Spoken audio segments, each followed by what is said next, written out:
Merci. Alors, je pense que du coup, ça va plutôt bien illustrer ce que vous disiez à l'instant, parce que, ouais, voilà, je pense qu'on va bien illustrer ce que Madame Léniel disait à l'instant. Moi, je vais plutôt vous parler de la mise en œuvre du protocole, c'est-à-dire la manière dont nous, au Centre Négo du Chau, on l'a mise en œuvre. Et voilà, je pense que ça va peut-être donner des éclairages pratiques. Donc nous, en pratique, au Centre Négo du Chau, on est un centre de lutte contre le cancer avec une grosse activité de chirurgie du sein. Chirurgie curatrice et reconstructrice, et donc grosse pourvoyeuse de ponction, d'épanchement de lymphe, pour lesquels on a besoin de faire des ponctions de lymphocèles. La ponction de lymphocèles, c'est un acte médical, évidemment.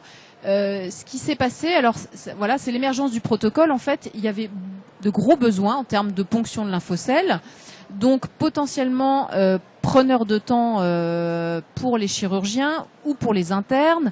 En l'occurrence, du coup, l'activité était plutôt déléguée aux internes. Le problème qui se posait, c'est que tous les 6 mois, eh bien, il fallait de nouveau former les internes. Ça prenait du temps. Il y avait là un problème. Il y avait un problème d'organisation. Il y avait un problème de rendez-vous. C'était pas satisfaisant en termes de qualité de soins et d'accueil pour les patientes. Et donc c'est là qu'on rejoint un petit peu ce que vous disiez. L'émergence du protocole, elle émane vraiment d'un problème d'organisation et de prise en charge. C'était pas satisfaisant pour les patientes. Et donc l'idée est quand même à l'initiative des chirurgiens qui se sont dit, mais finalement, on a des infirmières là dans le service qui commencent à se former à la plaie et la cicatrisation, parce que parallèlement à ce transfert de compétences, on a aussi créé une consultation de plaie cicatrisation, et c'était vraiment le lieu où éventuellement mettre place à ce protocole de coopération. Donc l'idée, ce que vous disiez, c'est que là, on répond vraiment à un besoin de santé, et l'idée, c'était pas uniquement de décharger le chirurgien de la ponction de lymphocèles, mais c'était surtout, avant tout, d'améliorer la qualité d'accueil et de soins pour les patientes. Oui, non, celle d'avant, voilà. Donc bon, une fois qu'on était tous d'accord là-dessus, on a défini le périmètre d'activité. Donc ça, vous l'avez bien dit tout à l'heure. On définit de manière précise quels soins vont être indiqués, vont être concernés par ce transfert de compétences. Donc les indications, les contre-indications aussi. D'une manière pratique, par exemple chez nous, la ponction de lymphocèles, l'infirmière l'a fait, sauf si il y a une prothèse, un épanchement de lymphe autour d'une prothèse mammaire, ça peut arriver parfois. Et bien là, on sort du protocole. Hein, voilà, donc c'est une application pratique. Dans d'autres domaines, il peut y en avoir d'autres, mais voilà, c'est important de poser les limites.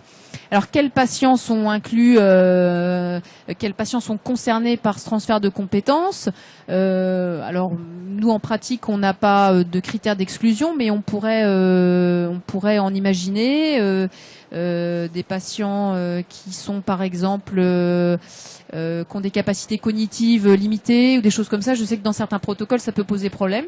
Voilà. Hein, donc, quels patients sont concernés, et puis quels professionnels, qui sont les délégants, qui sont les délégués. Vous l'avez dit, on est identifié et l'ARS connaît de manière précise qui sont les délégués, qui sont les délégants. Et il faut bien évidemment que tout le monde soit très très impliqué là-dedans, sinon ça fonctionne pas. Voilà, alors après, du coup, on va s'intéresser aux ressources. Ça, c'est important parce que on a beau être tous d'accord, on a beau avoir tous envie de le faire, si en termes humains et en termes techniques, on n'a pas les capacités à mener à bien ce transfert de compétences, ça va pas fonctionner. Donc, il faut véritablement un temps soignant dédié. Parce que sinon, on va se retrouver sur l'idée qu'on cherche juste à décharger le médecin ou le chirurgien d'une tâche. C'est pas ça l'idée. Il faut vraiment qu'il y ait un temps soignant qui soit dédié à ça. Sinon, ça fonctionnera pas, encore une fois, et ce sera pas pérenne. Est-ce que le délégant a moyen d'intervenir quand même en cas de besoin? Vous l'avez dit, il faut pas que ce soit à chaque fois, sinon ça n'a plus de sens, c'est plus un transfert de compétences, mais il faut quand même que le délégant soit possiblement pas loin en cas de souci. Par exemple, pour nous, on peut éventuellement, au décours d'une ponction, se rendre compte qu'il y a un hématome avec un saignement actif. Bon, il faut qu'un chirurgien soit là pour pouvoir éventuellement renvoyer le patient au bloc. Voilà. Est-ce qu'on a besoin de temps de secrétariat, par exemple? Qui va prendre les rendez-vous? Comment ça va se passer? Donc ça, c'est important vraiment de le mesurer au préalable. Et puis, d'un point de vue technique, est-ce qu'on a des locaux? Est-ce que ça va être bien adapté? On ne doit pas être obligé de chercher des salles, on ne doit pas être obligé de chercher de la place quelque part. Sinon, là encore, ce ne sera pas pérenne. Est-ce qu'on a besoin de créer du matériel? Nous, ça a été l'occasion, par exemple, pour une ponction de lymphocèle, on prenait d'un côté un redon, d'un côté des compresses, voilà, donc il fallait beaucoup de matériel. Mais finalement, on s'est réinterrogé, on s'est dit mais pourquoi est-ce qu'on créerait pas un set? C'était vraiment l'occasion d'améliorer aussi notre prise en charge parce qu'on se rend compte qu'avec notre set de ponction, on est plus efficace et potentiellement, je pense qu'on est meilleur en termes d'asepsie. Donc ça peut faire aussi partie des choses intéressantes. Repenser aussi le soin, l'acte, voilà. Voilà. Je vais juste dire un petit mot de l'informatique aussi. On peut avoir besoin de créer de nouveaux outils informatiques. C'est ce qu'on a fait nous sur la diapo d'avant. Peut-être si vous voulez la remettre 2 secondes. Voilà, les documents informatiques et les documents papier. On peut avoir besoin de créer de nouveaux documents. Alors ça, c'est intéressant aussi. Les nouveaux documents informatiques qu'on a créés nous ont permis aussi, nous, d'optimiser l'après-protocole. C'est-à-dire ce qu'on en fait. Après, on est obligé de faire des évaluations du protocole de manière régulière. Et le fait d'avoir un outil informatique adapté nous facilite la tâche ensuite. Voilà, du coup, on peut remettre la diapo suivante. Voilà, la rédaction du protocole, vous en avez un peu parlé, je ne vais pas revenir dessus. Alors, la formation des professionnels, c'est essentiel. Donc, évidemment, elle est réalisée. Je pense que c'est indispensable que ce soit les délégants qui sont partie prenante dans le protocole de coopération qui réalisent cette formation-là. Donc, il y a une formation théorique, une formation pratique. Alors, évidemment, moi, je ne vais pas vous... Enfin, pour nous, ça a été très... chacun l'a fait à sa manière en fonction du soin réalisé. Donc il faut définir à la base un temps de formation pratique et un temps de formation théorique. Hein.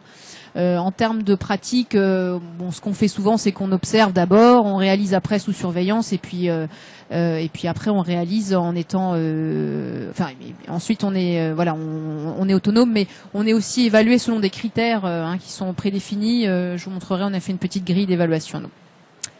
Voilà pour la formation. Alors l'avis du protocole, je crois que vous en avez parlé un petit peu, parce que finalement, pour qu'un protocole fonctionne, il faut réunir plusieurs éléments, mais je pense que finalement on a assez bien insisté là-dessus. Il faut que tout le monde soit partie prenante, et puis surtout après il y a aussi en termes d'évaluation des protocoles des critères importants à retenir, mais on en reparlera peut-être après. Voilà. Alors pour mémoire, par exemple, nous c'est la fiche d'évaluation qu'on a créée pour la formation théorique. Hein. Ça, c'est une petite illustration. C'est important parce que l'ARS nous demande, en fait, quand on constitue le dossier, de fournir les éléments qui nous ont servi à être évalués, par exemple. Voilà, donc ça, c'est un exemple. Après, je vous ai mis l'arbre décisionnel. Ça, c'est ce qui nous permet de savoir si on est toujours bien dans les clous de notre protocole. Je vous disais, il y a des indications, puis il y a des contre-indications. Qu'est-ce qui va me permettre à moi de savoir, infirmière, que oui, je suis bien dans mon transfert de compétences. Voilà, donc c'est un petit arbre décisionnel très simple. Non, là je sors de mon domaine de compétences, donc j'appelle le chirurgien. Voilà, ça c'est le set de ponction dont je vous parlais. Hein. Avant, on avait une dizaine de matériel, une dizaine de choses à aller chercher à droite à gauche. C'était pas pratique, ça prenait du temps, il manquait toujours un truc. Voilà, finalement, on a créé un set de ponction, ça fonctionne très bien et on y a gagné largement en hygiène et asepsie. Voilà, ça c'est l'outil informatique. Alors on a créé un nouvel, on a le dossier patient informatisé.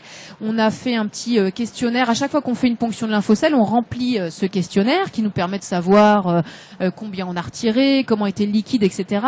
Mais ce qui est très intéressant aussi à mon avis, c'est que on l'a amélioré ce questionnaire au fur et à mesure du temps pour pouvoir réaliser des évaluations plus facilement. L'ARS nous demande des critères très précis. Par exemple, alors combien de ponctions on a réalisé, mais en moyenne combien de temps le patient attend dans la salle d'attente avant qu'on le prenne. Bon, ça c'est un truc qu'on n'avait pas forcément anticipé. Et ben on a rajouté un petit item, voilà, combien de temps votre patient a attendu. Bon, ça paraît un peu laborieux comme ça au début, mais finalement après, quand on fait les évaluations, c'est très très simple d'aller retrouver. Voilà, on remplit aussi est-ce que j'ai eu besoin de faire appel à mon délégant, oui ou non. Donc ça me permet aussi dans les évaluations de retrouver très facilement combien de fois le délégué a eu besoin de faire appel au délégant, si on a des objectifs à atteindre, si on a eu besoin d'appeler le délégant 3 fois sur 4, eh ben peut-être il faut s'interroger parce que c'est peut-être pas très judicieux. Voilà.